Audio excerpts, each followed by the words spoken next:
Hey everyone, this is Mr. Everything, and I wanted to do an overview of iOS 9 on the iPhone 5 in my case, and I'm actually going to start out by doing a shutdown and power back up. You might not be able to see the little spinner there, but I'll let you know when it is actually booted off, because that seems to be something people always seem to deem toward whether something's fast or not is the startup and times. But so that was about 28 seconds or so. But this isn't a review or like what's changed or anything. There's already been people that have done that months back when the first preview builds of this came out. This is just a full public final release of iOS 9, and I just wanted to do mine on the iPhone 5 because some people are saying that it's laggy or the battery life's bad. Or to me, it's pretty much the exact same as iOS 8 with more features and some added benefits, whatever tweaking they did. But just to show it works completely fine, at least in my scenario.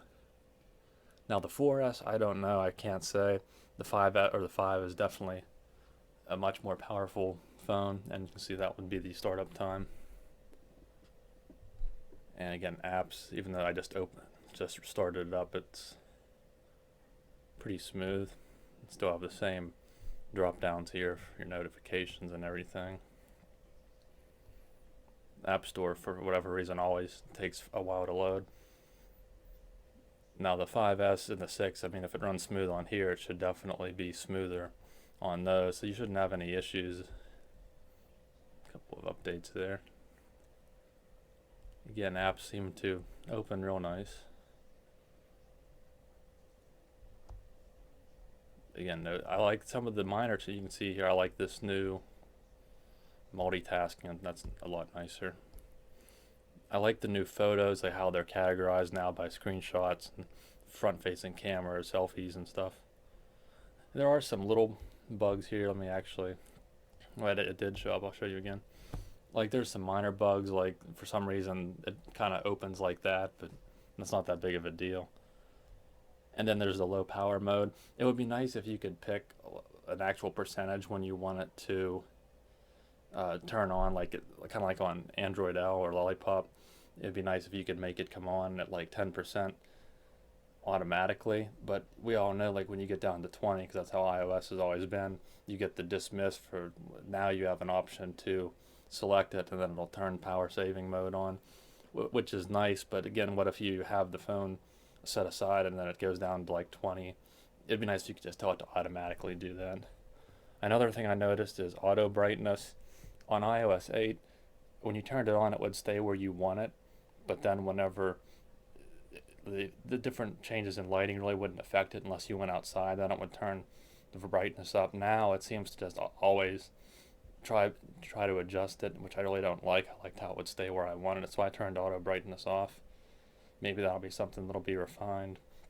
And I noticed in emails, when you delete the email, there's like an animation, but the email stays open until you back out. I'm not sure if that's a setting or just a bug, but either way, just those are some minor things I've noticed, but it actually works just fine.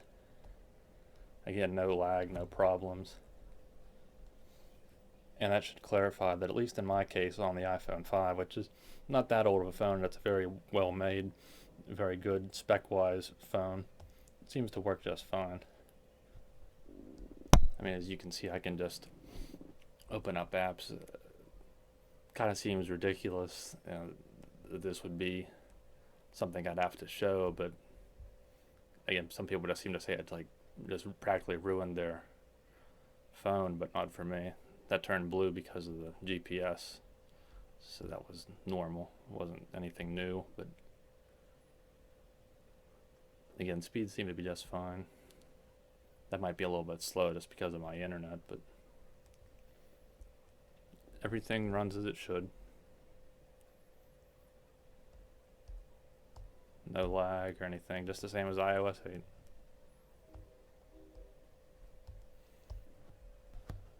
So hopefully that will motivate you to decide whether or not you want to install iOS 9.